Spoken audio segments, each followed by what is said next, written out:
Hello everyone, and welcome back to another video.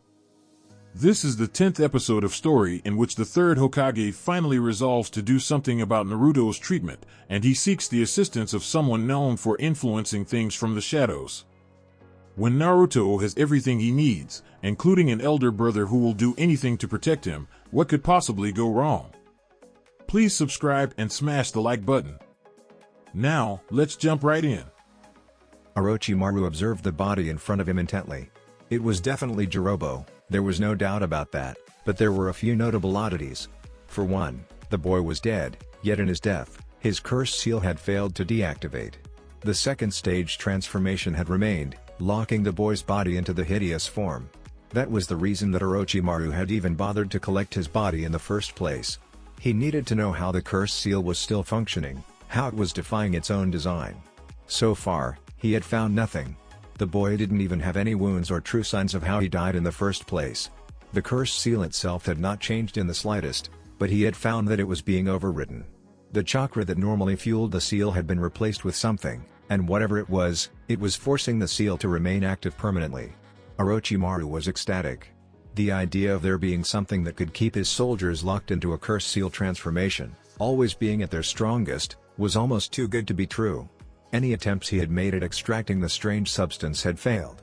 It acted like chakra, albeit highly potent chakra, but it also refused to be manipulated like chakra. If the Shanin were to describe it with a word, he would say it was nearly sentient, symbiotic almost. It latched onto the host, fueled them, grew from them, and then fused with them. It had proved to be slightly hostile towards him on more than one occasion, even going so far as to literally force any foreign chakra out of Jirobo's body. He had learnt that when Kabuto had attempted to use one of his medical ninjutsu to check the boy's internal condition, it was as if it was defending its host from absolutely everything, be it good or bad. It was beautiful. Orochimaru had very little doubts that the strange chakra substance had come from one of the Uzumaki, more than likely Izo. But the real question was how. None of the other members of the Sound Four had returned, and Kabuto had informed him that Kimimaro would most definitely be dead by now without his medication. That had been a slight downer on the Snake Summoner's mood. Kimimaro had been an invaluable pawn, even if he was a defective one.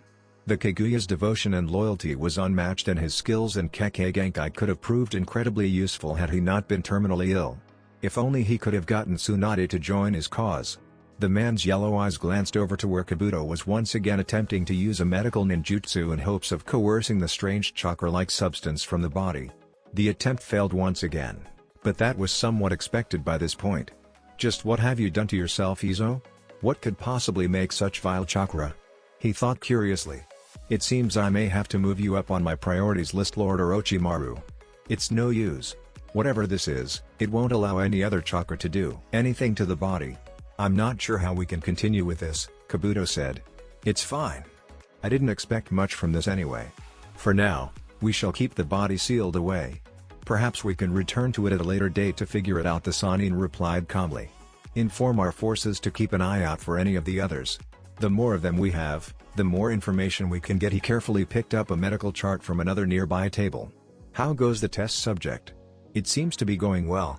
There were some initial complications concerning the subject's compatibility with the alterations, but it is stable now. It should be ready as a backup should things not go according to your plans, the young medic explained. Good. Even if I do not need to use it, it will be a very valuable asset in time. I have a feeling that we may need to prepare for some unaccounted variables, Orochimaru said offhandedly. What do you mean? Kabuto asked curiously.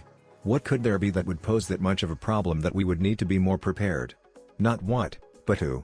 There is talk of my dear old sensei working closer and closer with the council elder Danzo, the Sannin replied. Kabuto narrowed his eyes slightly. I thought he was assisting us, he said with a hint of irritation in his tone. He was, Orochimaru stated simply. He cut off contact some years ago. I assumed he was making a more drastic move for the position of Hokage, but I see I was wrong. Sarutobi and Danzo may not be friends, but if they are working together, then it is safe to say that our plans have been severely complicated. Why was I not informed of this? Kabuto asked. Orochimaru chuckled quietly. Because it was not important. Kabuto suppressed his urge to growl at that comment, but he had no doubts that Orochimaru had picked up on it regardless. Danzo was a bit of a sore spot for him. Considering his past, it was very easy to tell why. The leader of Root had destroyed any hope for him to have a normal life, and while that may have been to his benefit now, he would still never forgive the elder for what he had done. "Come Kabuto. Let's go and check up on those new recruits," the Sannin said almost cheerfully as he began walking out of the lab. The medic frowned and followed after his master. The Sannin may have been far more lenient and reasonable than Danzo, but the lesser of two evils was still an evil. Kabuto was no fool. He knew that at some point in time, he would be rendered useless in Orochimaru's eyes, but he did not intend to simply be discarded like some broken tool. No, he had much bigger plans than that. All in good time, he thought to himself. All in good time. Izo had made a mistake. Well, technically he had made a mistake. It was more of a terrible miscalculation on his part, but he preferred to call it a mistake for now. It made him feel slightly more at peace with his current situation. However, there was only so much that one could endure before they realized that they had royally fucked up.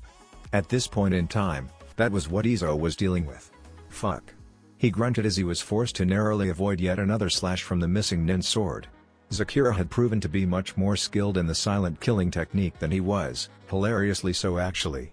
She was toying with him in an almost comical way to the point where it was almost not funny anymore. Her sword, along with her brute strength, had been enough to leave several large gashes over his body. The worst part was his rapidly declining chakra from having to heal said gashes while maintaining the Earth Spear jutsu. At this rate, he would lose. Badly.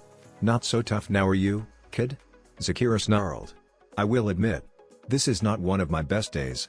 I don't usually fight enemies like you on my own, so I am at a slight disadvantage," the teen panted out, his wounds all quickly healing as he spoke.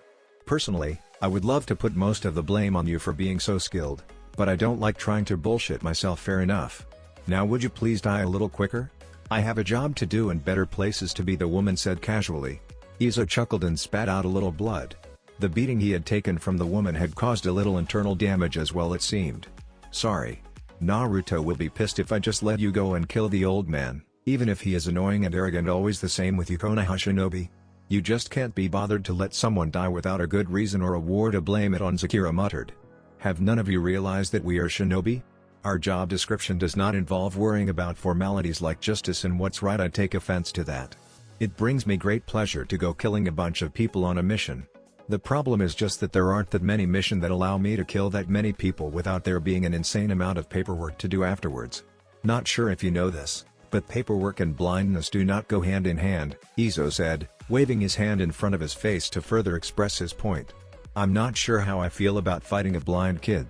Sort of feels like I'm cheating, even with the mist," Sakura said casually. "You could take the mist away. It won't make a difference to me.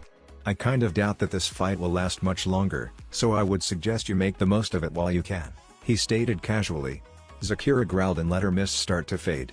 After a few moments, the mist had cleared just enough for her to see Izo, which was a bit of a necessity for her next course of action. Hooking her large blade back onto the belt that went across her chest, she quickly began weaving some hand seals and molding her chakra very precisely. Suiten, Water Dragon Jutsu. The water in front of her erupted explosively and shot up into the sky, twisting and contorting into the form of a dragon as it went. The giant dragon lunged at Izo with incredible speed, Zakira smirking underneath her bandages as it sped towards its target. The teen seemed hilariously unaware of the danger and simply stood there as if waiting for something to happen. Zakira almost felt ashamed of killing such a helpless boy, but shrugged off the potential guilt and went back to watching him die. The jutsu got within a few meters of Izo before it was violently cut off. Fox Fire Jutsu. 9 giant fox heads of white-hot flame came charging out of the still thick surrounding mist and collided with Zakira's water dragon, tearing it to shreds and evaporating it completely. The jutsu didn't stop there though. The 9 fox heads all converged into a single point and became a swirling ball of quickly dissipating flame. When the flames finally dispersed, it revealed a widely grinning Naruto standing on the water in front of Izo. Naruto's grin widened slightly as both Izo and Zakira remained silent in his presence. I know, I'm just that awesome," he said cheerfully. "You're still alive?" Zakira growled. The blonde nodded his head enthusiastically. "Yep. Still kicking, even in spite of your attempts." He paused and rubbed his neck painfully. "You have a real mean swing, by the way. I am tempted to kill you myself, with that stupid flashy entrance," Izo muttered. "Hey, my entrance was awesome," Naruto exclaimed. "It was a little overdone," Zakira said casually. "Thank you. Someone else understands," Izo said happily. Naruto rolled his eyes and pulled out one of his Hiraishin kunai, eliciting an odd look from both his brother and Zakira. "Look, I would love to keep this going, but I know for a fact that Izo won't use his full strength at all, and you simply don't have the means to kill him one-on-one." He ignored Izo's pout and Zakira's growl. "So, I'm ending this crap right now, Naruto. I think you might want to rethink that plan." "Kakashi seems to be having problems with the new one," the elder Uzumaki said in concern, staring off towards the unseeable shoreline. Zakira chuckled. "That would be my apprentice. He is such a good boy, doing everything he can to make me proud. I doubt that sensei of yours can do much against him. He is stronger than me after all, huh?" "I could have sworn it was a female I was picking up," Naruto said in surprise. "Maybe my sense of smell is getting worse now. I'm picking up female too.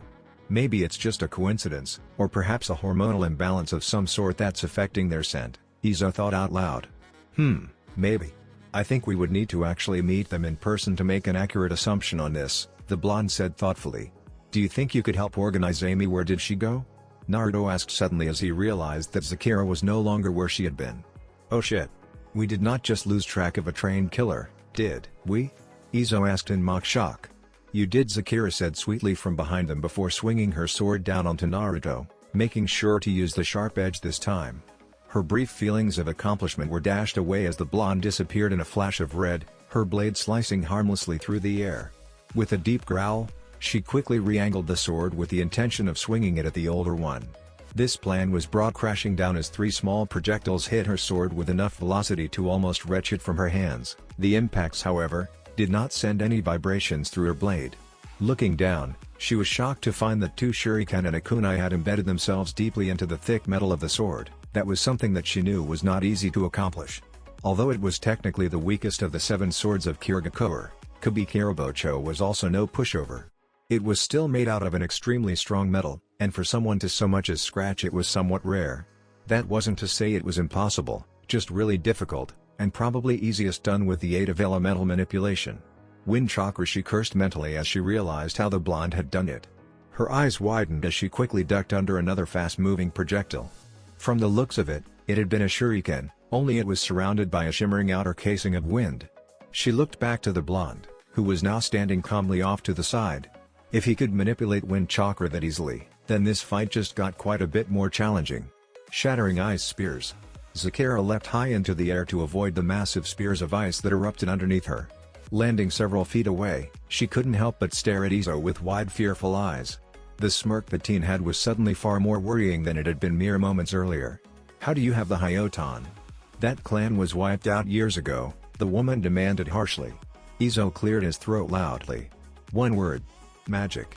And a lot of needles, some knives, a crazy guy, those blinding bright lights that all operating rooms seem to have, and the power of a Care Bear stare." Naruto face-bombed. "I hate being related to you by law sometimes," he groaned. "Are you ever going to stop complaining about me being your brother?" Izo asked curiously. "No, oh, good, I just needed to make sure," the older teen said cheerfully before both brothers returned their attention back to Zakira. "Got any ideas?" he asked seriously. "A couple.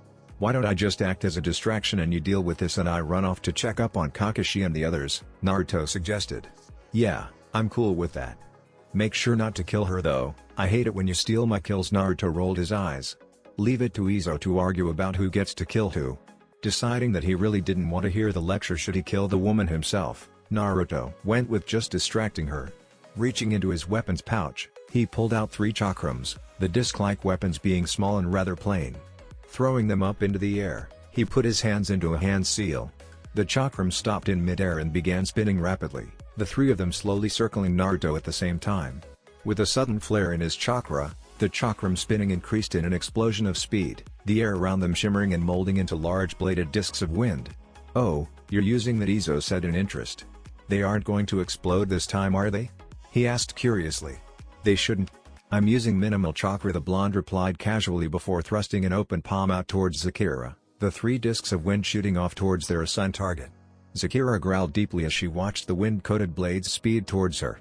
Wind chakra was always a bitch to deal with, what with it being even capable of overpowering its own elemental weakness if used right. Deciding to get a bit creative, she chose to make use of the kunai that was now sticking out of the side of her sword. Bringing it up in front of her, she managed to catch the first chakram by slipping the kunai handle inside the middle of the chakram. With the first of the projectile dealt with, she spun around and swung her sword right into the second of the chakrams, the still spinning first one attached to her blade serving to shred the second to pieces, effectively destroying both. In a flash of red, Naruto was right in front of her, gripping the kunai embedded into her sword and holding himself in the air with it.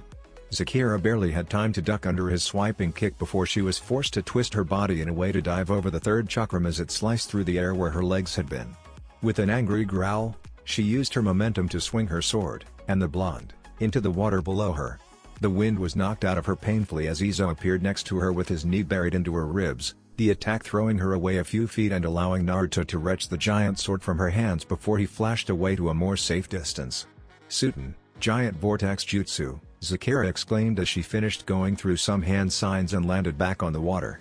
The water around her erupted up and continued to do so until it formed a giant vortex around her and exploded out towards Izo, the jutsu picking up more water and speed as it got closer.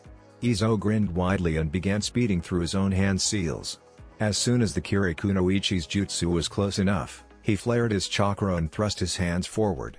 Winter's embrace the vortex collided with him before simply stopping dead as it was instantly frozen solid. Most of the water over a large area around Izo froze and that which didn't simply washed over the newly formed ice until the water vortex died out completely. The now giant structure of ice remained for several seconds before the entire thing liquefied and returned harmlessly to water again. With Izo standing right where he was before, not a scratch on him. Zakira watched with wide eyes as Naruto appeared next to Izo in another flash of red, something that she was starting to get concerned with. The blonde was still holding onto her sword, apparently having little difficulty with its weight. She watched as the boy casually pulled out his kunai before using the small blade to gouge out the shuriken, and hefting the sword up onto his shoulder once he was done. The somewhat bored stare that he had told her that he didn't think he needed to try in this fight, an insulting assumption, if she did say so herself.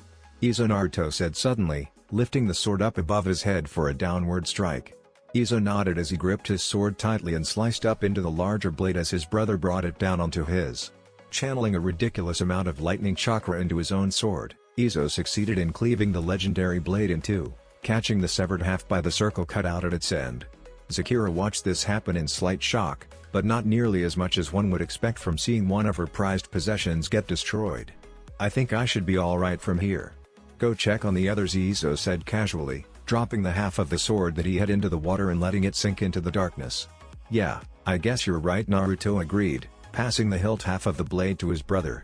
"See you there," he said with a wave before disappearing in a sunshine. "You are so dead," Zakira growled angrily. Izo shrugged. "Probably, but you will have to get your broken sword back before you can follow through with that little threat," he said flippantly. "But killing an unarmed woman is not something I would normally condone, without the proper payment, that is," he added thoughtfully before tossing the giant sword to Zakira. The kunoichi caught the blade and glared at Izo. The teen smiled cheerfully and bowed to her. "Why don't we get this back on the road?" he suggested hopefully. "Yes," she growled through gritted teeth. "Let's." Izo smirked and charged at her, Zakira following suit. One of them determined to kill the other, while the other was committed to making a joke out of the whole thing. Naruto appeared on the shore in a sunshine. He raised an eyebrow at the large structure of mirrors that he figured were no doubt built around the rest of the team. Considering that Kakashi was still inside, meant that the mirrors were far stronger than they appeared. Still, he expected the Jonin to have at least held his own a little better against a single opponent. He shrugged and walked up to the mirrors. Checking inside, he was surprised to see that Sakura appeared to be dead and Sasuke was barely even holding onto consciousness, the Uchiha looking rather reminiscent of a pincushion. Kakashi was not faring much better by the looks of things, his left arm having apparently been rendered useless by Senbone and his stance being a bit strained. Glancing across at the mirrors on the other side, he took note of the hunter nin that was in every single one of the reflective surfaces. Given how unharmed the enemy looked, Naruto figured it safe to assume that things had not been going well on this end. Pulling out one of his elongated kunai, he channeled a large amount of wind chakra into it, the elemental coating extending a good foot from the tip of the blade. Adding his fire chakra to the mix, he watched as the blade was engulfed in the white-hot flames that he so often used. Pulling the blade back a little, he lunged it straight into one of the mirrors, the flame sliding into the ice structure like a hot knife through butter. With a twist of the kunai, several streams of fire extended from the blade and sliced the mirror into pieces, each piece quickly melting to the ground. Naruto calmly stepped into the dome and walked up to a heavily breathing Kakashi. The mirror he had destroyed quickly reformed and another image of the hunter nin appeared in it. "Good to see you're okay," the Jonin said lightheartedly. "It's a shame the same can't be said for you," Naruto replied with a grin. "Didn't think one little kid could cause you this much trouble. That's funny coming from the child who causes so many problems for those around him," Kakashi said with an eye smile. Naruto groaned. "Don't tell me you're going to blame me for this mission going to hell. I already get enough hassle from everyone else saying that I'm the bad luck charm of missions. I can see some truth in that." Naruto glared at the man. "Shut up, who are you?" the hunter nin asked suddenly. "Oh, right, I'm Naruto. And you are?"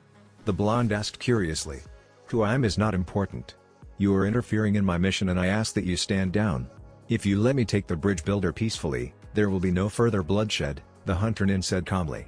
"You know, even now that I'm here in front of you, I still find it difficult to think you're a boy," Naruto said in mild surprise.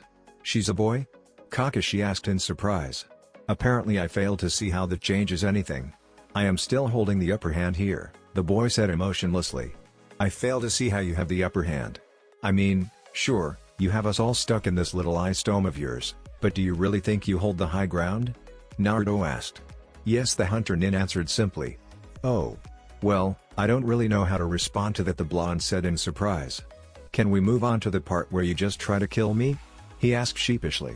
"Of course," the boy said with a nod before throwing a handful of senbon at the blonde from all directions. Naruto grinned and let the senbon hit him, not even wincing as they stabbed into him. He did, however, get a curious expression when the senbon began to steam and melt. Hyotan made senbon. Interesting. I am suddenly a little thankful for all those times that Izo felt the need to try and freeze me, he thought gratefully. It was thanks to the Kyuubi that Naruto's chakra and blood ran naturally hot. It was both a blessing and a curse in some ways. On one hand, it kept him warm and helped him against being frozen, for which he was extremely thankful at the moment, but it also made him completely incapable of using medical ninjutsu or any techniques that involved him directly sharing his chakra with someone else. Even with the chakra filter within his seal, it would simply be too much and would eventually consume whoever was on the receiving end of it. The chakra of a Baiju was not something that any normal person could handle, even in small doses. "Kakashi-sensei. I have an idea, but I will need you to protect the others from it," he said.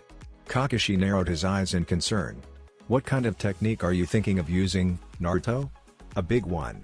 I happen to be quite well suited for battling an ice user." The Jonin nodded in understanding and quickly walked over to where Sasuke, Sakura, and Tezuna were. The bridge builder had thankfully not tried to move or make a run for it during the whole altercation. Once he was in place, he nodded to Naruto and got ready to use a protective jutsu of some sort. Naruto nodded back and began going through a long chain of hand seals, building up his chakra as he went.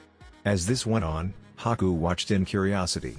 It had been a little bit of a shock to see that the blonde was still alive despite her master's attack on him earlier, but the fact that he could so easily break through her ice mirrors was also quite concerning. The white flames he used seemed to be far more effective than normal fire techniques. And now he was apparently getting ready to use a jutsu of some sort that he believed could deal with him, or at least his mirrors, quite easily. Haku wasn't sure how that was going to work, but decided against letting him go through with it anyway. With that said, Haku began jumping from mirror to mirror, moving faster than the human eye could track, and throwing a hail of ice-made senbon at the blonde. His assault, however, went ignored by the Jinchuriki as he continued to go through hand seals, apparently unconcerned or unaffected by the precise nerves that were being struck. Haku's attacks increased in speed and ferocity as he realized that Naruto was not at all fazed by his attacks, the ice senbon simply melting as soon as they touched him. He could feel the incredible amounts of chakra that the blonde was gathering within himself, and the temperature was only getting warmer the more it built up. Naruto grinned as he finished the last of his seals. "Great Flame Vortex Jutsu," he called out before breathing out a copious amount of bright blue fire that quickly engulfed him and became a swirling vortex. Another spike of chakra found the vortex fueled by the wind around it, the blue flames erupting into white as the temperature increased exponentially. Kakashi saw this as the point to get his own jutsu ready and went through some quick hand seals of his own. Doton, Earth Dome Jutsu. The earth around the Jonin extended up and formed a sizable protective dome around him and the others. Naruto felt the small chakra flare as the dome was put up. With a slight grimace, he went about completing his jutsu, resigning to the fact that it could very well kill the other boy. The vortex of white-hot flames suddenly compressed into a perfect sphere around Naruto before erupting out from several points, each tendril of flame attacking an individual mirror. Haku winced as the tendrils all collided with his mirrors. The heat was excruciating, his mirrors cracking and boiling under the tongues of fire, although not one of them actually melting. Jumping from his current position to another of his waiting reflections was definitely not an option anymore. At best, it would only serve to put him directly under the fire's contact, probably killing him in the process. No, he needed a more practical means of escape. He was just lucky that he had already thought that far ahead. The mirrors all cracked and shattered violently, the shards instantaneously vaporizing the moment they were created. Naruto's jutsu ended far more suddenly than it was created, the flames simply dissipating as soon as their targets had been destroyed, leaving the blonde breathing a little heavy in the place where he had been standing. That particular jutsu had the side effect of consuming all of the oxygen around the user until it was completed. Usually a small price to pay considering how insanely powerful Naruto could make the jutsu, but he had not been going for all-out apocalyptic this time. Full he heard the Kyuubi grumble before his eyes widened in shock as his legs gave out from under him, two solid metal senbon stabbed deeply into the backs of his knees. He hissed in pain and turned to see the hunter nin standing calmly behind him, not a scratch on the boy. The only sign that he had been at all affected by the blonde's jutsu was his heavy breathing and very light amount of steam coming off of him. Apparently, he had jumped himself to a nearby puddle or something. Naruto figured it was safe to say that at this point in time, he was somewhat fucked. It would be a good 3 minutes before his legs were back to being at least functional, so the hunter nin currently held all of the cards for the moment. "You are indeed a powerful shinobi," Hokage breathed out heavily. "That technique almost had me. You should be proud of yourself." "Yeah, maybe I'll think about feeling proud when I'm not stuck at the mercy of whoever you are," Naruto replied casually. "Good job by the way. I really didn't think you could escape that." Hokage let out an attempted amused chuckle, which ended up merely being a slightly heavier breath than normal. "Thank you for the compliment. I'm afraid, however, that you have still lost, and I do not intend to let you stall me any longer," the ice user said. Naruto winced as he pulled out the senbon from his legs and rolled over to a sitting position, grinning like an idiot as he did. "Fair enough. But just to let you know, I will find you," he said almost warningly. The hunter nin nodded before he melted into a new puddle at his feet. Naruto watched as Kakashi let the earth dome retract back into the ground, the Jonin being as ready as he could be for a surprise attack. "Dazuna, look out." Naruto tried to warn him, but it was too late. The vapor in the air condensed rapidly into another ice mirror behind the bridge builder, allowing Haku to reach out quickly and pull the man into the reflective surface before their images simply vanished, the mirror collapsing back into water. "Damn," the blonde grumbled. Kakashi let out a deep sigh as he allowed himself to rest on the ground. There was no use in trying to overexert himself when the enemy had already won. It would be wiser to regain his strength and his bearings so as to figure out how to react to this situation. Glancing over to Naruto, the Scarecrow saw that the Jonin had lost the use of his legs for the moment, but that was not what Kakashi was paying attention to. He was far more interested in finding out just what kind of jutsu the blonde had used, the heat from which was still lingering like a thick blanket in the air. "I'll ask him about that later," the man decided. No point in making a fuss about it now. Naruto waited patiently for the feeling in his legs to return. He had only been lucky earlier on thanks to the hunter nin's senbon having been made of ice, a substance that was very quickly broken down by his body. The metal ones though, left more of a mark, and the other boy had made sure to bury them very deep into his nerves. He was going to have a little chat with him about just how much that kind of thing hurt. "Am I to expect this kind of unawareness as a common occurrence on your part?" the Kyuubi asked irritably. The Jinchuriki groaned mentally. "Please don't tell me that you intend to continue to talk to me from now on. I have enough problems in my head as it is, I do not need you added to the list." It amuses me how something as simple as a voice in your head always serves to be seen as a problem by you humans. But to answer your question, yes, I do in fact intend to continue communicating with you, the Baijiu replied. "Perfect," Naruto groaned. "I thought so too." Naruto's eyebrow twitched a little. "I thought you were supposed to be evil. You know, as in no form of sarcastic humor whatsoever true. But I have found your suffering, even if only mentally, to be rather uplifting. Nevertheless, do not expect me to be happy all of the time. You are still only my prison, and I will take any chance I get to destroy you," it explained. "Gee, thanks for the honesty. It makes me so much more willing to trust you now that I know you will take any opportunity to rip me apart from the inside out." "You are welcome. But for now I believe we should focus on more important matters, such as you being in desperate need of training and the abilities you have so selfishly gained from me." "Hey, I didn't want anything from you, so don't try and say that I took them," Naruto snapped harshly. I suppose you are right. You did not take any powers from me directly. But you have been taking my chakra. That alone is the equivalent of stealing pieces of my soul. As my container, it is understandable that my chakra has forced your body to adapt and develop certain abilities. This is what I will offer to aid you with. Naruto took a moment to think about it, taking into considering the last conversation he had had with the beast. In the end, he couldn't see any real reason not to trust the Kyuubi a little, and so figured it couldn't really hurt all that much. I'm listening. The Kyuubi grinned from behind its cage. Good, Izo growled as he slashed violently at Zakira, his sword being easily blocked by the woman's still much larger blade. Even at half length, it still proved to be a very effective weapon in her hands. Her position in the Seven Swordsmen of the Mist had not been for numbers' sake after all. That wasn't to say that such a realization was putting Izo at ease in any way whatsoever. In fact, it was only irritating him further. Being shown how truly outmatched you were in a particular field of combat was not something many shinobi appreciated. Bending back, he narrowly avoided Zakira's rather aggressive attempt to cleave his head from his shoulders. The woman was really not happy about the damage done to her sword and was trying her best to kill him. Bringing his sword up, he managed to catch her blade in a deadlock, although her physical strength was very gradually getting the better of him. You know, I should probably thank you. Now I know how much I need to improve before I can brag about my unwanted title, Izo said happily, even if it was a little hard to tell with him straining to hold his own against Zakira. Title? The kunoichi asked skeptically. By the time I'm done with you, there won't be enough of you to so much as label medically, she growled menacingly. So touchy.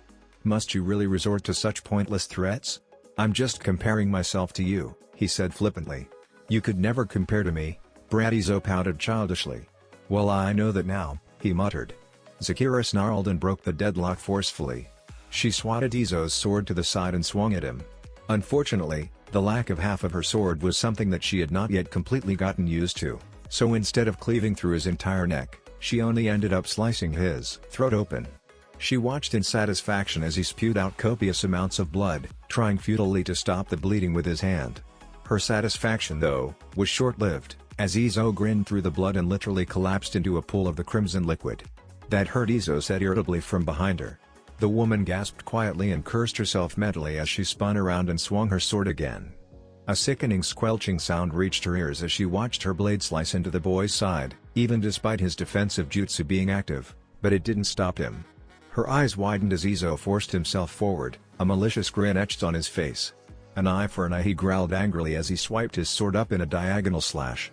With a small spray of blood, Zakira leapt back and fell to her knees, a groan of annoyance making its way past her almost painfully gritted teeth.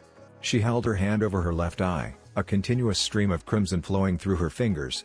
She glared at Izo with her one remaining eye, trying in vain to burn the amused smirk off of his face. Or an eye for my clone, either way, he said with a shrug. You little bastard, Zakira spat. Nope, not a bastard. You need parents for that, and I got none. Well, actually, I do have a mother, but she keeps trying to kill me, so I don't really know how to react to her, Izo replied flippantly. Hyotan, ice rock dome of magnificent nothingness. Within seconds, Izo was sealed within a complete sphere of solid ice. Haku landed next to Zakira and glared at the ice in an attempt to glare at the boy within. He had somewhat amplified the jutsu into being a complete sphere thanks to all of the water around and underneath them, so he was rather confident that the other teen would not be getting out anytime soon, if at all. Forgive me for being late, Zakira-sama, he said quickly, bowing apologetically. The blonde one showed up and complicated matters. It's all right. Did you get the target? The woman asked, wincing as she stood up. Yes, the bridge builder has been captured, the boy answered. Good. And what of him? Zakira asked, gesturing lazily to the large ice structure. Will he die? Haku hesitated for a moment. Yes, he will, he replied softly.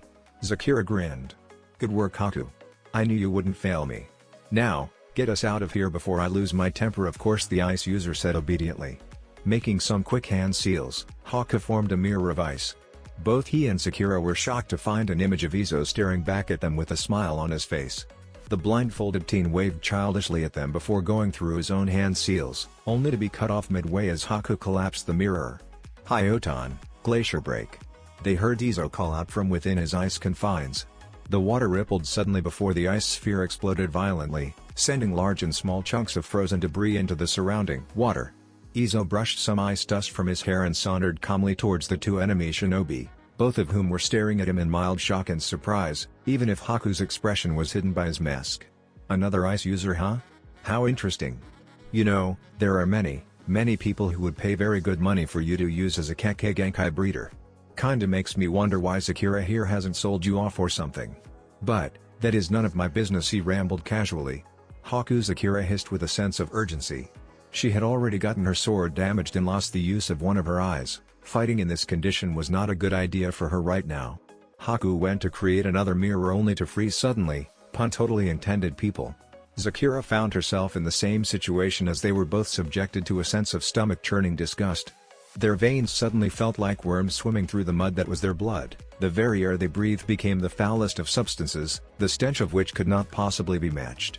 Whatever thoughts they had of escaping, of fighting back, of doing anything other than retch and gag at their own existence, was drowned out by the thick strangulating cloud of sickening sensations they were suffering through. Sorry for the discomfort, but I needed to stall you two for a moment longer, Izo apologized. I won't keep you long since I know you're busy people, and let's face it, we both have other places to be. I merely wanted you to look at something, particularly you, Sakura Momochi, he said as he wiped the blood from his sword before holding it up. Even as it cut through your eye, you fail to see, so I must make it more obvious for you, for even in crimson, our blades shall grace the night. And even in war, never back down from a fight. For the life of our cage, we do what we know is right. And for the blades at our sides, we seek darkness, never light, the teen said mystically. Sakura's eye was comically wide as she stared at the boy in shock. How do you know that? She hissed dangerously. Izo chided, waving his finger at the woman crossly. That would be cheating. I'll just leave you with it to think for a little while. As I am now, I couldn't hope to stand a chance against the both of you, so I'm not even going to try smart moves, Akira muttered. I thought so too. Anyway, this little technique of mine that is keeping you here with me, and also probably making you feel like walking corpses, won't be lasting too much longer, you know, chakra restrictions and whatnot. Now, if you don't mind, I am going to go my own way right now, he said casually, smiling warmly at the two of them. See you soon, he whispered before he faded from existence completely.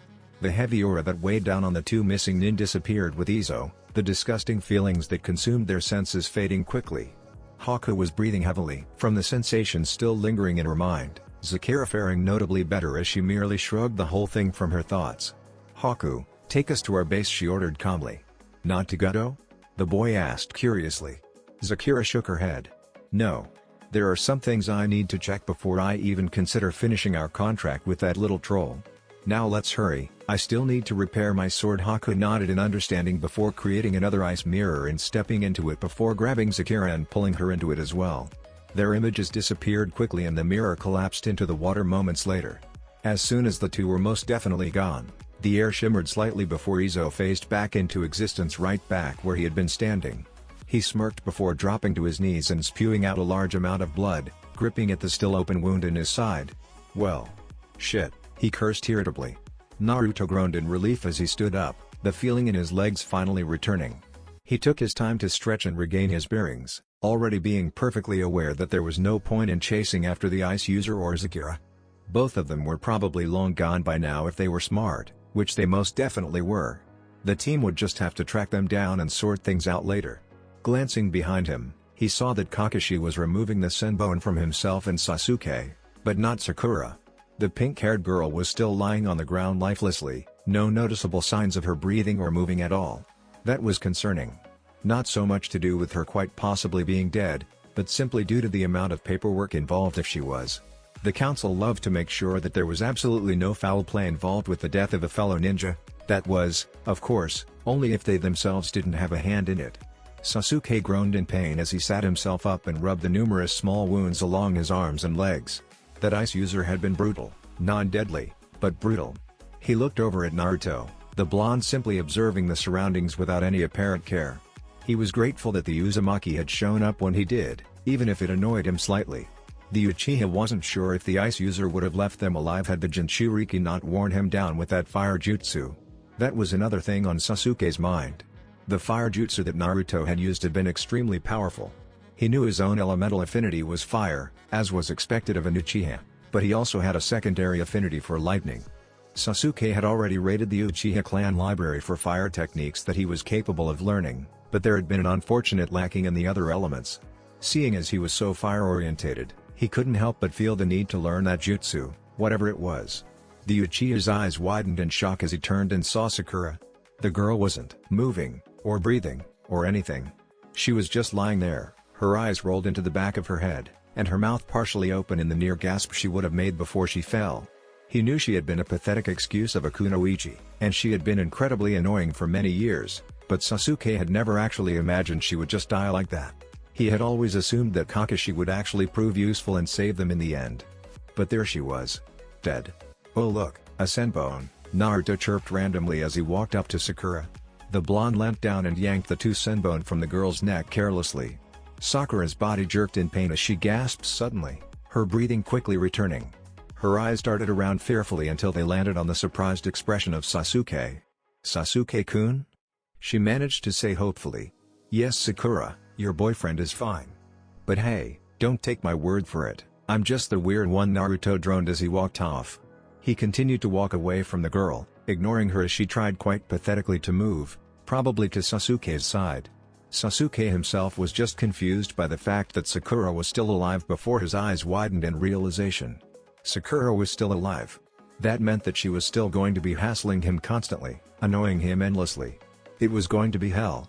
"Sasuke-kun, I can't move," Sakura said fearfully. Sasuke wasn't sure what to say to that. Sure, she might still be alive, but those senbon had been stuck in her neck, perhaps she was paralyzed.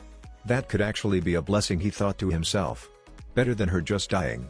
At least I shouldn't have to deal with her after this. Seeing the almost tearful eyes of the girl, Sasuke froze. He did not want to be the one to tell her that she could very well never walk or move again. And he most certainly didn't want to have to deal with a hysterical fangirl after she found out about it. Thankfully for him, Kakashi came to his rescue. "Don't worry, Sakura. You were only placed into a near-death state. You probably won't be able to do much of anything for a good while, but you will recover eventually," the Jonin explained calmly. Sasuke paled slightly. "She's going to recover completely?" He cursed in his mind. He hung his head as his hope was somewhat crushed before his very eyes. Sakura, on the other hand, was extremely relieved to hear that she would be okay. She wasn't sure what she would do if she was crippled so seriously, more than likely losing any chance at being with Sasuke in the process. Thankfully, for her at least, she didn't have to worry about that. She was alive, and she would recover. Eventually. For the moment, her body was a mixture of numbness and throbbing pain. It was a miracle that she wasn't screaming her head off considering her low tolerance for pain. "Yeah, I hate to say it, but we have to get moving quickly. As we are now, we would be rather easy pickings for any passing groups of bandits. Well, you lot will be. If we head to Tazuna's village and find out what's going on, then maybe we can form a plan to get the old drunk back without any problems," Naruto said. "How do you know they haven't already killed him?" "The mission could already be a complete failure," Sasuke asked. "Gato is not the kind of man to just kill Tazuna to get him out of the way. He will try to make an example of Tazuna, use him to crush the hope of everyone else in the village," the Jinchuriki replied. "And how do you know this?" Kakashi asked curiously. Naruto shrugged. "It's what I would do, but Gato didn't take Tazuna." "That hunter nin did," Sasuke said irritably. "The hunter nin was working with Zakira, who is under the employment of Gato. Zakira won't kill Tazuna if she thinks she could get more money from bringing him in alive," Kakashi said in a matter-of-fact tone. "Speaking from experience there, Kakashi?" Naruto asked amusedly. Kakashi smiled. "Zakira wasn't a missing nin when I first met her, but she doesn't seem to have changed since then. She is brutal, self-serving, very skilled, and also quite honorable. That being said, she will also do anything for a profit, save for offering herself or betraying an agreement," the man explained. Naruto nodded and thought over what Kakashi had said for a while. "As interesting as that is, we still need to get going. Tazuna has a family somewhere in the village. We should find them and ask for a place to stay. Until you two," he gestured to Kakashi and Sasuke, "are fully recovered, we don't do anything stupid." Good plan for now. "Hopefully Gato doesn't make a move too early," Kakashi said. "Even if he does, I should be able to deal with keeping Tazuna alive. It's what Gato decides to do after that may be the problem," Naruto said in concern. Whatever. Let's just get out of here," Sasuke grunted. Naruto shrugged and gestured for Kakashi to help the Uchiha move. He had been hit with enough senbon to make even walking a difficulty. The Jonin complied with the unsaid suggestion as he stumbled over to the Uchiha and helped the boy to his feet. Naruto took this time to walk back over to Sakura and turned her over onto her back before picking her up bridal style, much to the girl's embarrassment. He himself didn't care one way or another how he carried her, he was merely trying to be nice to the girl. Sakura blushed lightly as she hung limply in Naruto's arms. She would much rather it be Sasuke carrying her, but simply being carried in the arms of a boy was a new and admittedly embarrassing experience for her. Then again, she had just been in a near-death state mere minutes before, so she probably had more important things to worry about. "Hey, what about Izo?" the pinkhead asked suddenly. Naruto paused in his step and glanced down at Sakura curiously before looking back towards the slowly fading mist that hovered over the water. He shook his head. "Izo will be fine. He will most likely catch up to us later, but it's best to leave him be for right now," he said before continuing towards the village. "But what if he's hurt?" Sakura questioned worriedly. "Then that is simply more reason for us to stay away. Not sure if you realize this, but Izo is not someone you want to be around when he's hurt or when he uses too much chakra.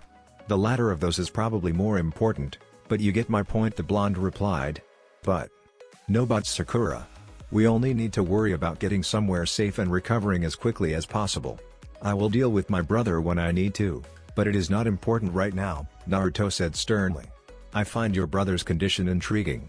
A mental state that fluctuates so rapidly and severely, all determined by the quantity of chakra he uses. If I didn't know better, I would say he was another Jinchuriki, albeit a highly unstable one," the Kyuubi said thoughtfully. "You keep to yourself about that. Izo has some issues, but so does everyone else," Naruto replied. "True. But do you even know what that boy's issue really is? Has he told you? Has he confided in you the reason for his madness?" Naruto frowned. Izo actually hadn't given a real reason for his constant relapses insanity, merely a general explanation of what causes it and a method of putting him down should it happen at a bad time. Naruto was unsure how he felt about Izo's lack of any real explanation for his illness, but he was now extremely curious. It sort of made him wonder why he hadn't been curious about it before, but he supposed that his brother's readiness to simply hand over a method of stopping him in his tracks made him trust the older teen in spite of it. "I'm sure he has his reasons. Everyone is entitled their secrets," the blonde said sternly. "Ah, yes. You still haven't told anyone, have you? I suppose that is for the best. At least Izo can plead insanity when he kills people. You, on the other hand, would have to take all of the blame," the Kyuubi snickered. "What was it like? To watch that little girl die with your sword stabbed through her heart? I guess you could blame Danzo, he did, after all, supply her to you. But it was you who asked for it in the end. Why was that, I wonder? Why ask what you already know?" Naruto countered emotionlessly. Why indeed, the Kyuubi realized that Naruto had stopped paying any attention to him, and so decided to go back to sleep. He would hassle the boy later on. A toothy grin twisted its way onto the Baiju's face. Its container was beginning to question things already, disturbingly faster than the fox had anticipated actually. This was good. For him at least. Perhaps freedom was not so far away. The team stood awkwardly outside of the apparent house of Tazuna, something which had taken a few hours to actually find.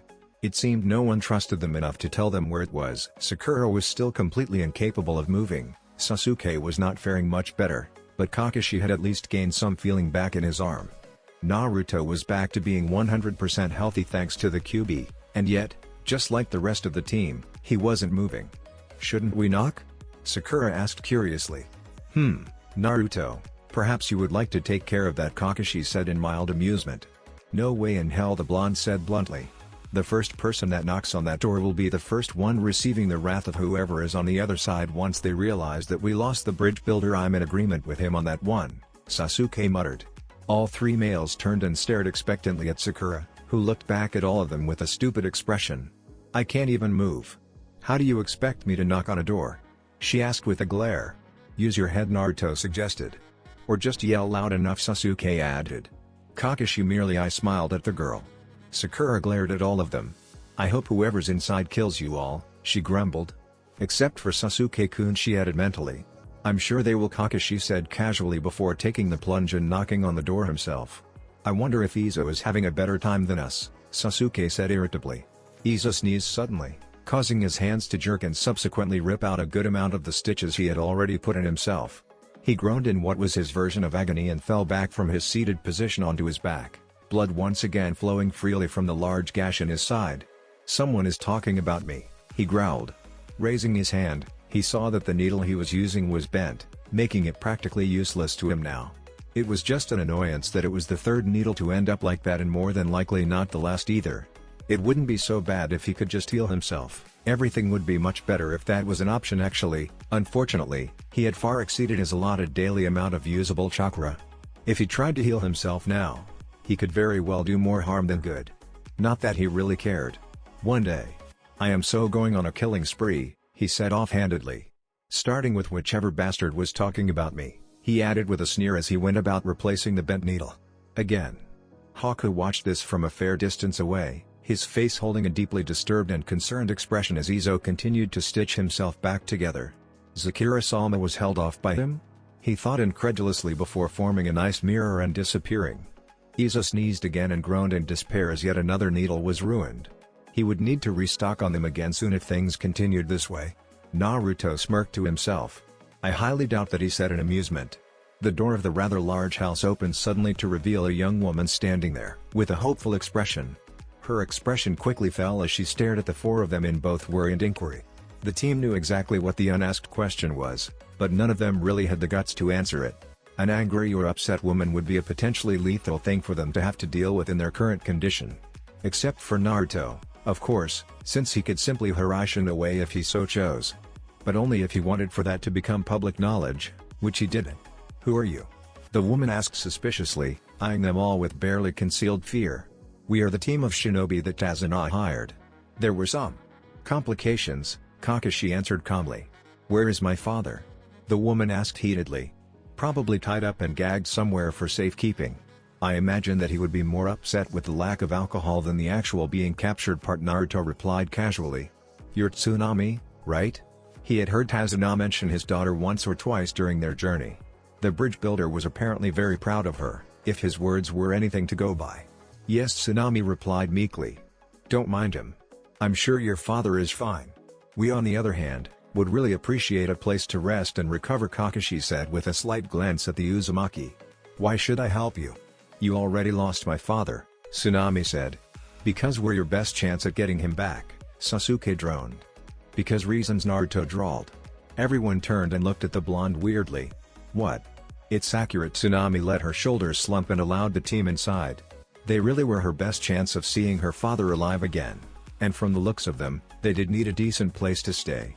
She was not one to turn down those in need, even in spite of the country's poor state. The woman just hoped that her kindness would help in some way towards getting her father back quicker. Zakura winced slightly as Haku cleaned her now ruined eye and bandaged it up. That would really take some getting used to. Never in her life did she expect to lose something like an eye. Actually, she never expected to be on the receiving end of any particularly bad injury. She always assumed, quite arrogantly mind you, that she was too skilled to end up like that. And yet here she was, missing an eye, and half her sword, all thanks to a kid. That brat. "If it wasn't for the blonde one showing up, I would have his head as a trophy by now," she muttered mentally. Glancing over to her broken sword, she grimaced. "It is going to take a lot of blood to get that thing back in working order. Looks like Gato will have to expend a few of his men." Sakura-sama, Haku said suddenly, drawing the woman from her thoughts. "That boy. What was that he said to you?" Sakura sighed and leaned back in her chair.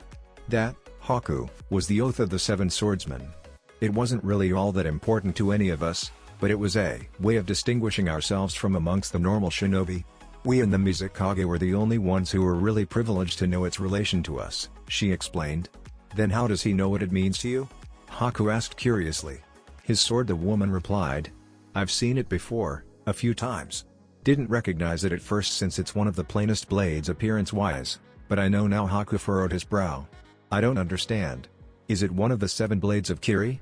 he asked. Zakura shook her head.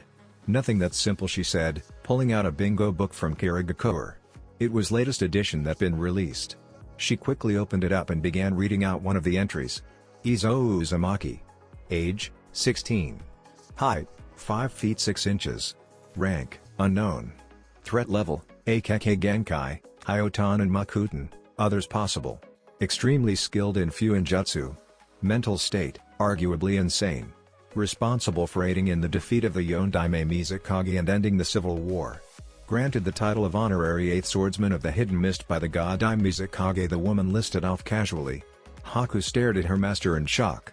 "Honorary 8th Swordsman?" he asked disbelievingly. "How?" Zakura snorted. Clearly not by way of skill. I would have wiped the floor with him if not for that stupid blonde brat. But that sword. It probably has something to do with it, she said. His sword? But it didn't seem too special, the ice user said with a raised eyebrow.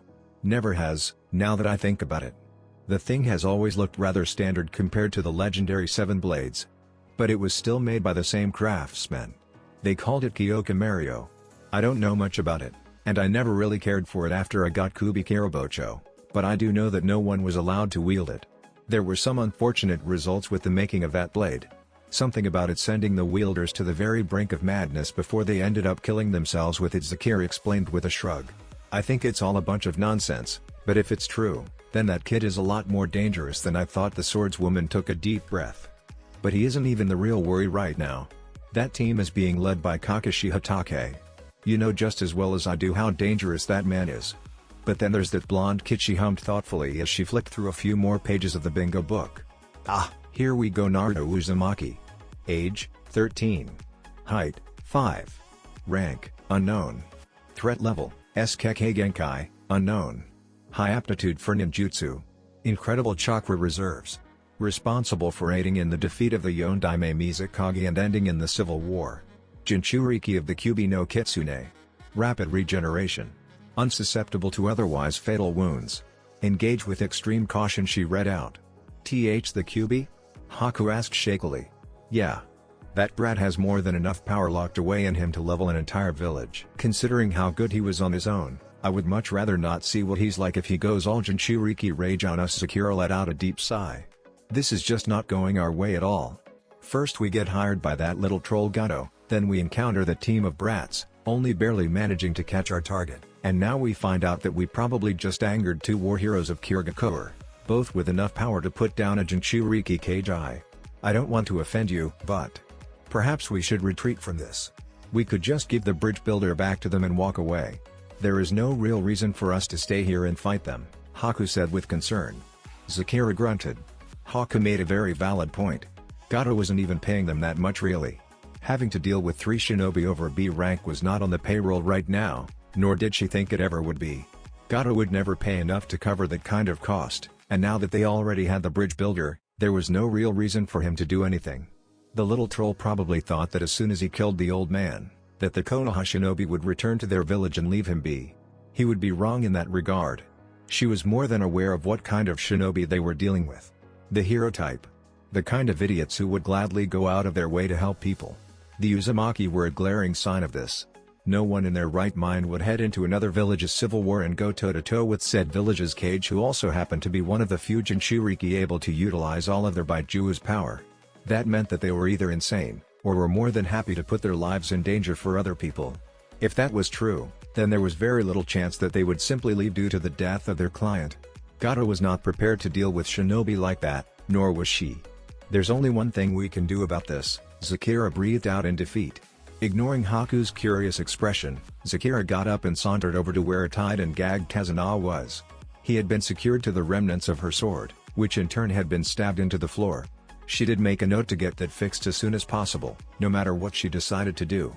Stopping in front of the old man, she squatted down and glared at the fearful bridge builder. Looks like it's your lucky day, old man, she said. Naruto and the others all sat awkwardly at the dinner table with Tsunami and her son Inari. The kid was glaring quite hatefully at all of them. Honestly? No one could truly blame him. They had just walked in several hours ago in bad condition asking for a place to stay after losing the kid's grandfather to the enemy. If they had have been in the same situation, they too would have been pissed. You people sicken me with your silence, Izo said suddenly as he phased into existence. Tsunami and Inari were both shocked by the older teen's sudden appearance, while the other members of Team 7 just stared at him in curiosity. Why are you covered in blood? Sasuke asked. That, my inferior friend, is a great question.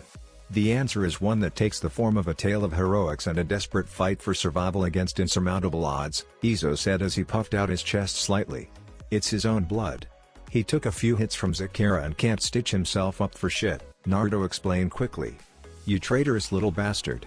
How dare you insult my stitching skills? The elder Uzumaki exclaimed. Shouldn't he have bled out by now? Sakura asked. There is no way that he should still be conscious, trust me, I have tried the bleeding out option. The time it takes is not worth the effort, Naruto replied sadly. Did you do anything constructive while you were separated from the team, Izo? Kakashi inquired curiously. Izo shrugged. Not really. Although you will be interested to know that Zakira and that little apprentice of hers haven't handed Tazuna over to Gato yet. Seems they are trying to figure something out before they make any moves, he said casually. My father is okay? Tsunami asked hopefully. I wouldn't exactly say okay. I mean, he is still an old drunk, Izo argued. Only a matter of time before his liver gives out and he turns into a useless pile of meat. Naruto deadpanned at his brother. Couldn't have been any more considerate of the family's feeling, could you? He said sarcastically. Izo shrugged again. I do not get paid to coddle civilians. I doubt you will be getting paid for this mission at all, Kakashi said offhandedly. Exactly my point. I am no longer obligated to do anything I don't want to. Which means I can sit back and relax while you lot go and get your asses kicked. I'll let you look at the journal again, Naruto offered.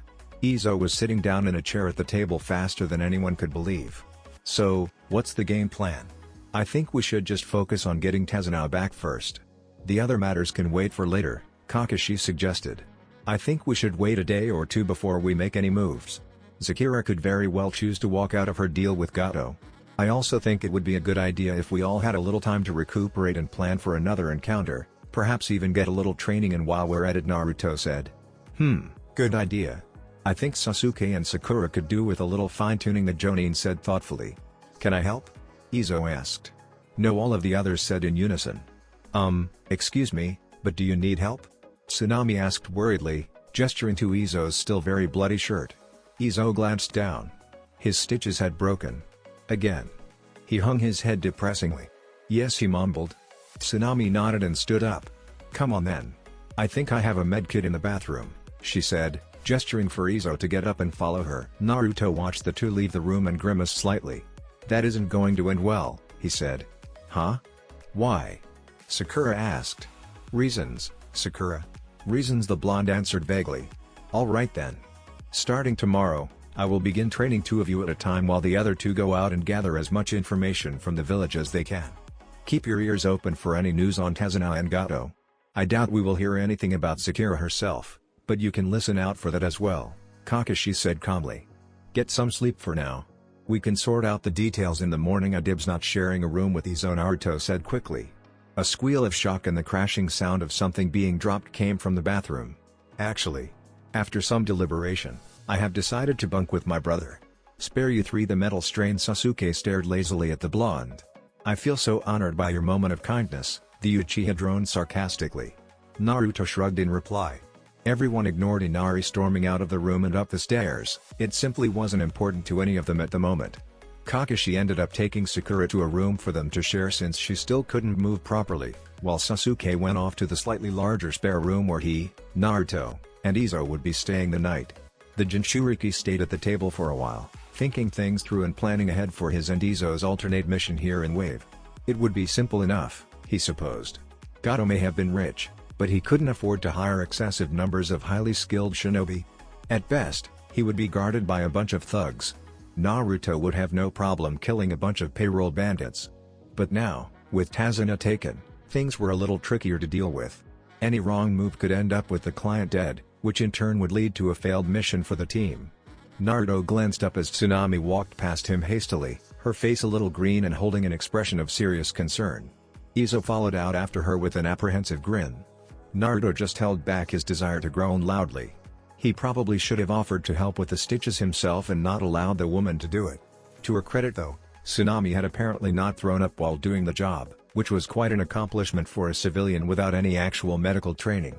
Naruto, we have a problem, Izo stated suddenly, his tone taking a slightly more serious edge. What kind of problem? The blonde asked. The kind where clouds rain red, the older teen said. Naruto's eyes widened ever so slightly as he quickly expanded his senses to their maximum range. Akatsuki. He cursed mentally. Things were just getting better and better. Omake, a bad experience with the Rasengan. Naruto grinned widely as he held the powerful spiraling sphere of chakra in his hand. The Rasengan had been a main focus of his personal training time for several weeks now, and he had finally mastered it. It had taken only 3 weeks to actually learn how to perform the thing. but that was with the assistance of shadow clones and turned out to be rather ineffective against an opponent who he couldn't pin down for long enough. Now, however, he had truly mastered the technique. Not to the point where he could make one in each hand, but well enough that he could make one quickly with his two hands. His grin fell a little as he watched Izo ready himself in front of him. His brother had been proud of him for mastering the jutsu, but that had only lasted a moment before the older boy was planning something potentially terrible and painful. The plan in question right now involved him using his newly mastered jutsu to find out just how powerful it was while also testing out the durability of Izo's own defense jutsu. There was something said about earth spears, but Naruto hadn't truly been listening. Izo. Are you sure about this? Naruto asked hesitantly. What if this goes bad? Izo waved his questions off dismissively. Don't be a baby. Now. Hit me with everything you got. Let's see just how this signature jutsu of the Yondaime Hokage really holds up, the blindfolded boy said cheerfully. Naruto stared down at the compressed sphere of chakra in his hand. He winced slightly at the thought of being on the receiving end of the thing. He had managed to grind through a boulder earlier that day, so he figured that it was much more powerful than Izo was assuming. Nonetheless, the blonde was not ready to back down from seeing just how far he could go with the Rasengan. So, after shaking his head of all the negative thoughts, he charged forward and reared his arm back as he got closer to his brother. Rasengan. Earth Spear. The spiraling ball of blue death collided with Izo's open palm just as the older boy's skin took on a dark earthy color. A small shockwave billowed out from the impact point while the Rasengan continued to spin and grind painfully into Izo's hand. Izo grunted as his arm was forced further back by the raw power of Naruto's jutsu.